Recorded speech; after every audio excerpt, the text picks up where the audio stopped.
If you turn this video at one point off, then please tell me what the reason was, so that I can improve. Otherwise, hi and welcome. I am trying to learn climatology today, Mediterranean vegetation, and after we've done with, we're going to do standing yoga. And if you participate in the standing yoga, then it's at your own risk. Mediterranean vegetation. As the pattern of world climates has changed over the last few thousand years, the lands bordering the Mediterranean Sea have become drier. Okay, they are telling that the climate has changed in the last few 100,000 years a couple of times. There were times where it was generally colder and times where it was warmer. When it was colder, there were a lot of water in the oceans froze and become glaciers, which were overlaying a large part of Europe, and in other times where it was warmer. And now,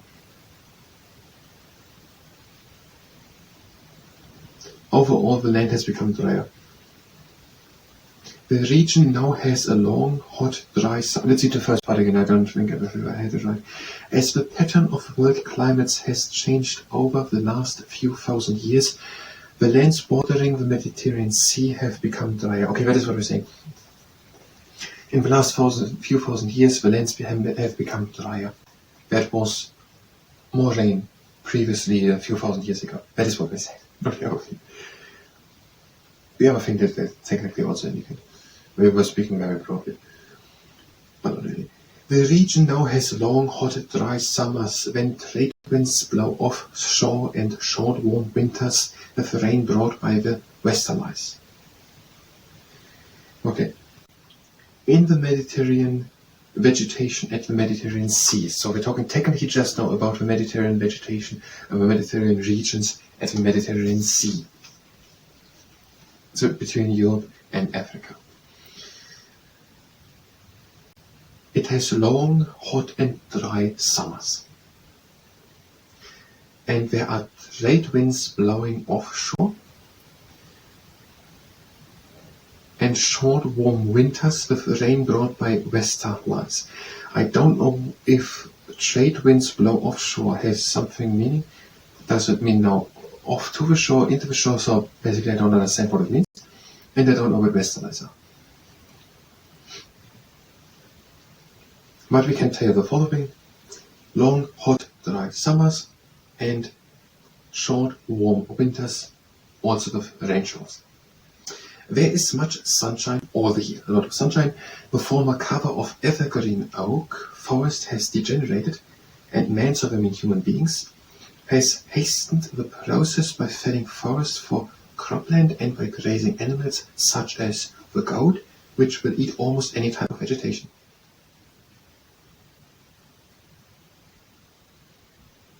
Okay. In the past, there was almost everywhere a lot of oak. Is the evergreen oak a specific type of oak? We're doing dendrology in another part, but we haven't had the oak. It is possible, I think, that there is an oak which is called the evergreen oak, which is all the year green, but it doesn't really matter. I'm just going to say it as it's near the evergreen oak. If it means that it is an oak which is all the year green or not, or if it means that there is a specific type which has that name, but it is or is not, I'm going to say evergreen oak. Was growing there everywhere, and now a lot of them were cut to make cropland, to make grain or something, to make cropland, and also the grazing animals such as the goat, who are eating basically any type of vegetation. I think they're indicating that the goat is not just there and eating the grass, but the goat also goes and eats a little evergreen oak, and now the evergreen oak never develops in a big evergreen oak. Only widely spaced evergreen oak, pine, cedar and cypress trees remain. Okay, and today they're only at some wide space, also one here, one over there, with a big space in between. The evergreen oak, the pine, the cedar and the cypress tree. Much of the region is covered by short evergreen scrub, with the rosemary, oleander, lavender, heath, myrtle and arbutus plants interlaced with pines. I tried to memorize it all, it's a bit hard. Rosemary, oleander, lavender, and have myrtle and arbutus plants. What are arbutus plants? And why? The evergreens have small, glossy blue and grey-green leaves which prevent moisture loss. So these evergreen plants, for example the evergreen scrub, they are having small, glossy blue or grey-green leaves which prevent moisture loss. Vines and olives do well as their complex root system help them survive a summer drought. And we're going to say the following. The evergreen plants, they have specific, if we say it, also small, glossy blue or grey blue leaves which are preventing moisture loss. And vines and olives, they have a complex system of roots in the ground so that they're able to withstand the summer droughts. There were hot and long summers and warm winters, but there's also then rain showers. The scrub is known as marquise in France. But written without the R, just marquise. During the Second World War, from 1939 to 1945, it provided cover for the resistance, which became known as the marquise. The marquise is called Matorral in Spain and Macchina in Italy.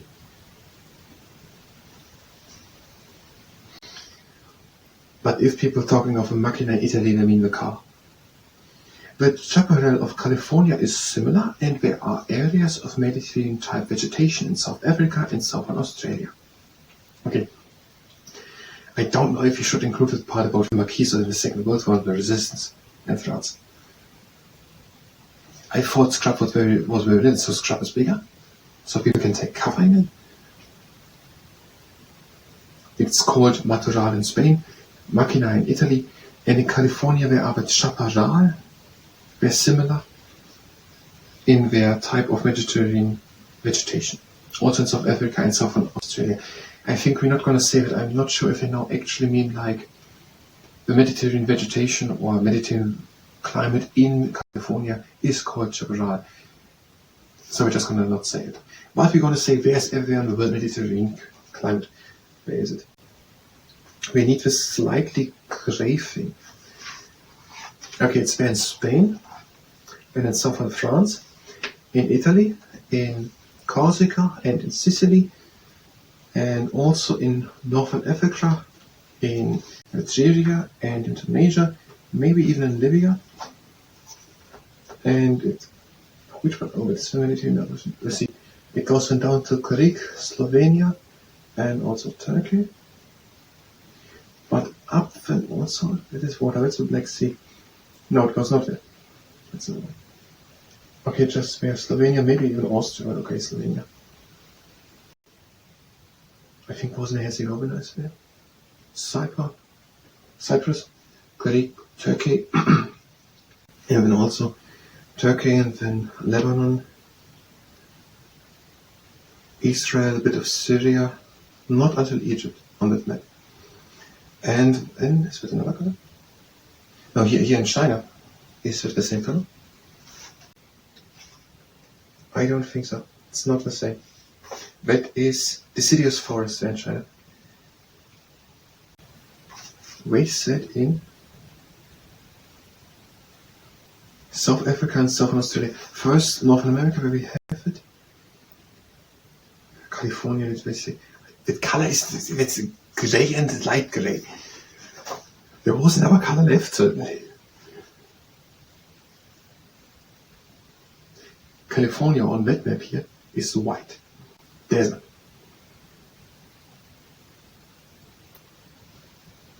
Okay, we're just going to say climate in California is similar. And that makes sense.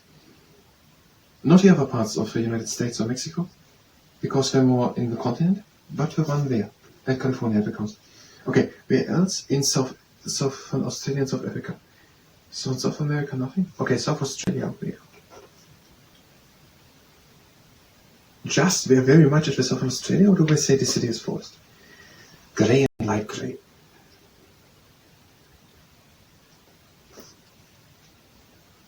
We're just going to say what they say. I can't distinguish them. Also in South Africa and Southern Australia. Okay, Southern Australia. Just what they say. In Europe, around the Mediterranean Ocean, Mediterranean Sea, California, in South Africa, and in Australia. It are hot and long summers and warm winters, also with the rain showers. And they are growing evergreen oaks, pines, cedar, and cypress trees. But there's also rosemary, oleander, lavender, hemp, myrtle, and arbutus plants. They having grey-blue leaves, which are not having much moisture loss. And there are the vines and olive trees with a big and complex root system. And that's it. The problem is, I'm not sure if I'm able to make it in the first take. And we don't have time for the second take. We will take, and we actually don't have time for a first take. That means that was the climatology part. If you were here for climatology, you can go directly to the next part of climatology, where we will do then the reading of it again, and then making the presentation out of memory of it. If you stay here and participate in the standing yoga, then it's relatively on this. Having the feet standing together, we're breathing in and lifting the arms up. And out the arms down. In the arms up. Out and down. In and up. Out and out to the side. In and up. Out and out to the other side. In and up.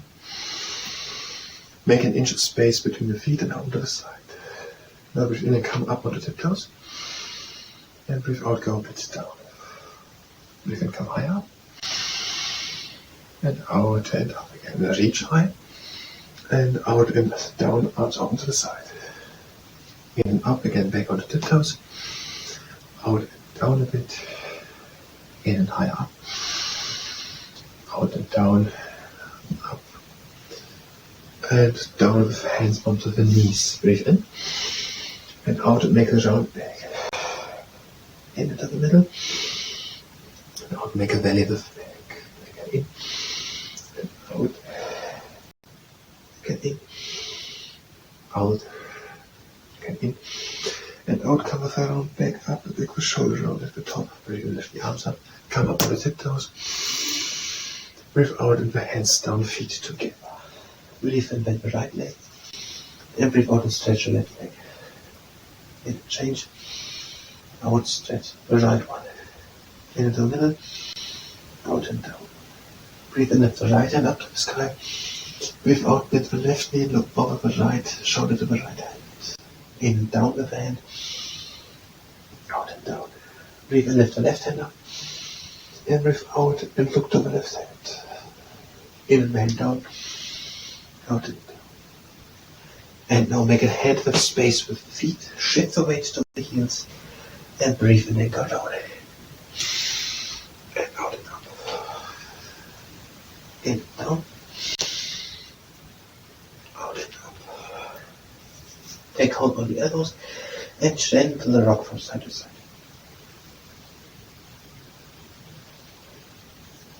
Hands again down, feet together. And breathe in and come halfway up with a straight back. Out and down. In, halfway up, straight back. Out and down. Breathe in the arms up. Hands together and down. Have a leg standing shoulder width wide apart. Intertwine the fingers behind the back. Bring the hands over to one side, shoulders back, toe up, breathe in. And out and bring the head over to the side where the hands are, the chin to the clavicle, then pull the arm and the shoulder down. Breathe in, lift the gaze. Turn the head over to the other side, hands over to the other side, breathe in. Out, chin down onto the clavicle, pull the arm and the shoulder down. Lift the gaze, back into the middle. Feet together, lift the arms up. And breathe out and over shoulder blades together. In and up. Out and the lower shoulder blades together. Breathe in, intertwine the fingers and reach high. Breathe out, reach the front hollow of the back. Look down. In and up. Intertwine the fingers, breathe in, reach high. Out in front. In and up. Out and lean with long arms back. In and out. Out and back. In and out. Hold the hands down. Breathe in, lift the arms up. Hold it down. Again, in and out. Bring the hands to touch and lower the hands down to heart center. It was sustaining yoga. Thank you very much, and until next time.